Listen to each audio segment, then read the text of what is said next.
ಶಾಸಕರು ಮನೆಯೊಳಗೆ ಬೀಗ ಹಾಕಿಕೊಂಡು ಕೂತ್ರೆ ಆಗಲ್ಲ.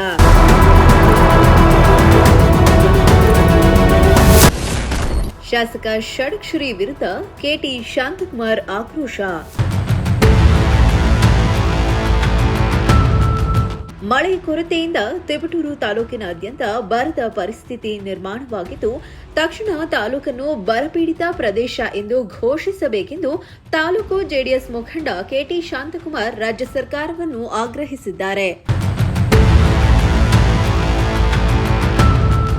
ತಿಪಟೂರು ತಾಲೂಕಿನ ಮತ್ತಿಹಳ್ಳಿ, ಗೊಲ್ಲರಹಟ್ಟಿ ಸೇರಿದಂತೆ ವಿವಿಧ ಗ್ರಾಮಗಳಿಗೆ ಭೇಟಿ ನೀಡಿ ಬರ ಪರಿಸ್ಥಿತಿ ಪರಿಶೀಲಿಸಿದ ಬಳಿಕ ಮಾತನಾಡಿದ ಅವರು, ಸಕಾಲಕ್ಕೆ ಮಳೆಯಾಗದ ಹಿನ್ನೆಲೆಯಲ್ಲಿ ಕೃಷಿಯನ್ನೇ ನಂಬಿಕೊಂಡಿರುವ ಸಾವಿರಾರು ರೈತ ಕುಟುಂಬಗಳು ಸಂಕಷ್ಟಕ್ಕೆ ಸಿಲುಕಿವೆ.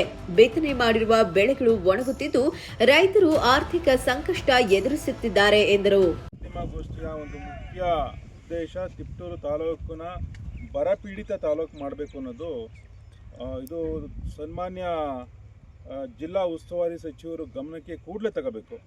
ಇವತ್ತು ಈಗಾಗಲೇ ಎಲ್ಲ ಕಡೆ ನೀವು ನೋಡಿದ್ದೀರ, ಅದರಲ್ಲೂ ತಿಪಟೂರು ಡ್ರೈ ಬೆಲ್ಟು, ಬರದಿಂದ ಕೂಡಿರೋದೇನೆ. ಯಾವಾಗ್ಲೂ ಇಲ್ಲಿ ಮಳೆ ಇರಲ್ಲ, ಮಳೆನೇ ಅವಲಂಬಿತರಾಗಿರೋ ಅಂಥ ಒಂದು ಕುಟುಂಬಗಳು, ರೈತರು ಇವತ್ತು ಮಾಧ್ಯಮ ವರ್ಗದವರು ಎಲ್ಲ ತಿಪಟೂರಲ್ಲಿ ನೆಲೆಸಿದ್ದಾರೆ.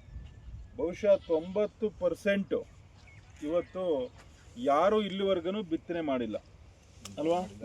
ಯಾರು ಬಿತ್ತನೆ ಮಾಡಿಲ್ಲ, ಮಳೆ ಬಂದೇ ಇಲ್ಲ ಇಲ್ಲಿಗೆ.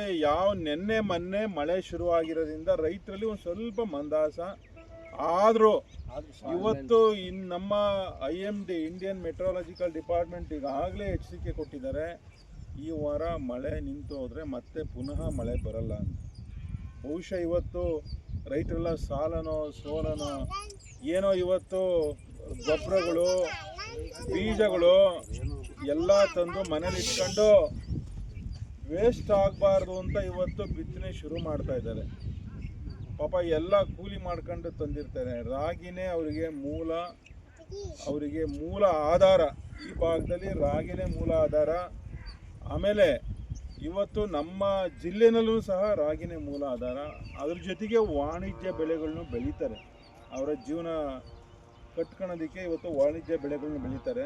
ರಾಗಿನೇ ಇಲ್ಲ ಅಂತ ಅಂದರೆ ವಾಣಿಜ್ಯ ಬೆಳೆಗಳಿಗೆ ದೂರದ ಕನಸು.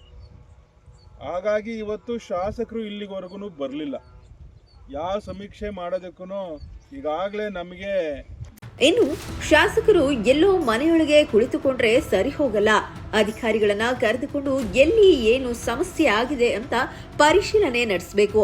ಈಗಾಗಲೇ ಎಲ್ಲಾ ಕೆರೆಗಳು ಬತ್ತಿ ಹೋಗಿವೆ. ಇದರಿಂದ ಜನರು, ರೈತರು ಅತಂತ್ರ ಪರಿಸ್ಥಿತಿಗೆ ಸಿಲುಕಿದ್ದಾರೆ. ಷಡಕ್ಷರಿ ಅವರು ಸಚಿವರಾಗೋ ಆಸೆಯಲ್ಲಿ ಜನರನ್ನ ಮರೆತಿದ್ದಾರೆ. ಕೂಡಲೇ ಎಚ್ಚೆತ್ತುಕೊಂಡು ಸೂಕ್ತ ಕ್ರಮ ಕೈಗೊಳ್ಳಬೇಕೆಂದು ಆಕ್ರೋಶ ಹೊರಹಾಕಿದ್ರು. ಅದನ್ನೇ ಈಗಾಗಲೇ ತುರ್ತು ಪರಿಸ್ಥಿತಿ ಉಂಟಾಗಿದೆ. ಶಾಸಕರು ಎಲ್ಲೋ ಮನೆ ಒಳಗಡೆ ಕೂತ್ಕೊಂಡು ಬೀಗ ಹಾಕೊಂಡು ಕೂತ್ಕೊಂಡು ಮನೆ ಒಳಗಡೆ ಕೂತ್ಕೊಂಡ್ರೆ ಆಗಲ್ಲ. ಅಧಿಕಾರಿಗಳನ್ನ ಕರ್ಕೊಂಡು ಇವಾಗ ನೀವು ಎಲ್ಲಿ ಮೇವಿಗೆ ಅನಾನುಕೂಲ ಆಗಿದೆ, ತುರ್ತು ಪರಿಸ್ಥಿತಿ ಎಲ್ಲಿದೆ, ದನಗಳಿಗೆ ಎಲ್ಲಿ ನಾವು ಮೇವು ಒದಗಿಸ್ಕೊಡಕ್ಕಾಗ್ತಾ ಇಲ್ಲ, ಕುಡಿಯೋ ನೀರಿಗೆ ಎಲ್ಲಿಲ್ಲ. ಈ ಟ್ಯಾಂಕರ್ ಈಗಾಗಲೇ ಒದಗಿಸ್ಬೇಕಾಗಿತ್ತು, ಟ್ಯಾಂಕರ್ಗಳು ವ್ಯವಸ್ಥೆನೂ ಆಗಿಲ್ಲ. ಪಾಪ ಕುಡಿಯೋ ನೀರಿಗಂತೂ ನಗರ ಪ್ರದೇಶದಲ್ಲಿ ನಾವು ಇದೊಂದು 8-10 ವರ್ಷದಿಂದ ಮಾಡಿದ್ದಕ್ಕೆ ನನಗೆ ಇನ್ನೂ ಫೋನ್ ಮಾಡ್ತಾರೆ, ನೀವು ಕುಡಿಯೋ ನೀರಿಗೆ ವ್ಯವಸ್ಥೆ ಮಾಡಿಕೊಡಿ.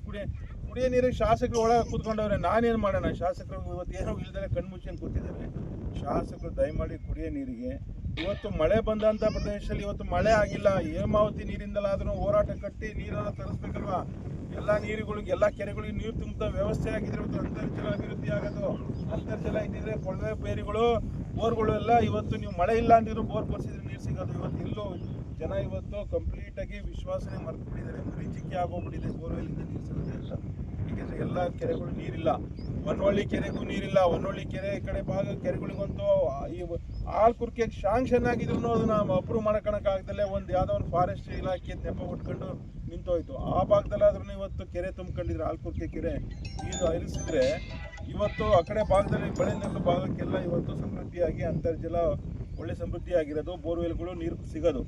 ಇವತ್ತು ಅವೆಲ್ಲ ಅತಂತ್ರ ಪರಿಸ್ಥಿತಿ, ತುರ್ತು ಪರಿಸ್ಥಿತಿ. ರೈತರೆಲ್ಲ ಮುಂದಿನ ದಿವಸದಲ್ಲಿ ಮಳೆ ಆಗಲಿಲ್ಲ ಅಂದರೆ ಇನ್ನೂ ವಿಷ ತಾಂಡ್ ಸಾಯೋಂಥ ಪರಿಸ್ಥಿತಿಗಳು ಬರುತ್ತೆ. ದಯಮಾಡಿ ಶಾಸಕರು, ಮುಖ್ಯಮಂತ್ರಿಗಳು, ನಮ್ಮ ಜಿಲ್ಲಾ ಉಸ್ತುವಾರಿ ಸಚಿವರು ಕೂಡಲೇ ದಯಮಾಡಿ ಎಲ್ಲೂ ಕೂತ್ಕೊಂಡ್ರಾಗಲ್ಲ. ಇವತ್ತೆಲ್ಲ ಹೆಂಗಾಗಿದೆ ಅಂದ್ರೆ ಸರ್ಕಾರ ಬರೀ ಮಳೆ ಇಲ್ಲ ಅಂದ್ರೂ, ಬೆಳೆ ಇಲ್ಲ ಅಂದ್ರೂ, ಕುಡಿಯಕ್ಕೆ ನೀರಿಲ್ಲ ಅಂದ್ರೂ ಬರೀ ಅವರು ಶಾಸಕರು ಮಿನಿಸ್ಟ್ರು ಮಾಡೋದು, ಅವ್ರು ಯಾರನ್ನ ಯಾವ ಖಾತೆ ಕೊಡೋದ್ರಲ್ಲೇ ಬ್ಯುಸಿ ಆಗ್ಬಿಟ್ಟಿದ್ದಾರೆ. ನಮ್ಮ ಶಾಸಕರಂತೂ ಮಿನಿಸ್ಟರ್ ಆಗ್ತೀನಿ ಅಂತ ಮನೆ ಒಳಗೆ ಕೂತ್ಕೊಂಡ್ಬಿಟ್ರೆ ಅವರು ಮನೆ ಒಳಗೆ ಕೂತ್ಕೊಂಡು ಆಗುತ್ತೆ ಅಂತ. ರೈತರ ಸಮಸ್ಯೆ ಯಾರು ಕೇಳೋರು? ಸೊ ದಯಮಾಡಿ ಮುಂದಿನ ದಿವಸದಲ್ಲಿ ತೀವ್ರತೆ ಜಾಸ್ತಿ ಆಗುತ್ತೆ.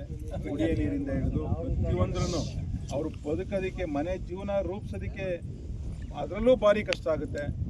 ನಮ್ಮ ಶಾಸಕರು, ಸಚಿವರು ಕೂಡಲೇ ಗಮನ ಹರಿಸಿ ಅಧಿಕಾರಿಗಳನ್ನ ಖುದ್ದು ಜಾಗಕ್ಕೆ ಕರ್ಕೊಂಡೋಗಿ ಇವತ್ತು ನಮ್ಮ ತಿಪಟೂರು ತಾಲೂಕು ಬರಪೀಡಿತ ತಾಲೂಕು ಅನ್ನೋದು ಸೇರಿಸ್ಕೊಂಡು ನಮ್ಮ ತಾಲೂಕಿಗೆ ಅನುಕೂಲ ಮಾಡಿಕೊಡ್ಬೇಕು. ಇಲ್ಲ ಅಂತ ಅಂದರೆ ದೊಡ್ಡ ಮಟ್ಟದಲ್ಲಿ ನಾವೆಲ್ಲ ರೈತರು ಹೋರಾಟ ಮಾಡ್ತೀವಿ. ಇವತ್ತು ಎಲ್ಲಿ ರೈತರು ಹೋರಾಟ ಕೇಳಲೇ ಇಲ್ಲ, ಹಂಗಾಗೋಗುತ್ತೆ. ತುಂಬ ಕೆಲಸಗಳು ಒಟ್ನಲ್ಲಿ ಮಳೆ ಕೊರತೆಯಿಂದ ತಿಪಟೂರು ತಾಲೂಕಿನಾದ್ಯಂತ ರೈತರು ಸಂಕಷ್ಟಕ್ಕೆ ಸಿಲುಕಿರುವ ಹಿನ್ನೆಲೆ ಬರಪೀಡಿತ ತಾಲೂಕು ಎಂದು ಘೋಷಿಸಿ ಬೆಳೆ ಪರಿಹಾರ, ಕುಡಿಯುವ ನೀರು ಹಾಗೂ ಜಾನುವಾರುಗಳಿಗೆ ಮೇವು ಸೇರಿದಂತೆ ಅಗತ್ಯ ನೆರವು ನೀಡುವಂತೆ ಜೆಡಿಎಸ್ ಸರ್ಕಾರವನ್ನು ಒತ್ತಾಯಿಸಿದೆ. ಕಿರಣ್, ಪ್ರಜಾಶಕ್ತಿ ಟಿವಿ, ತಿಪಟೂರು.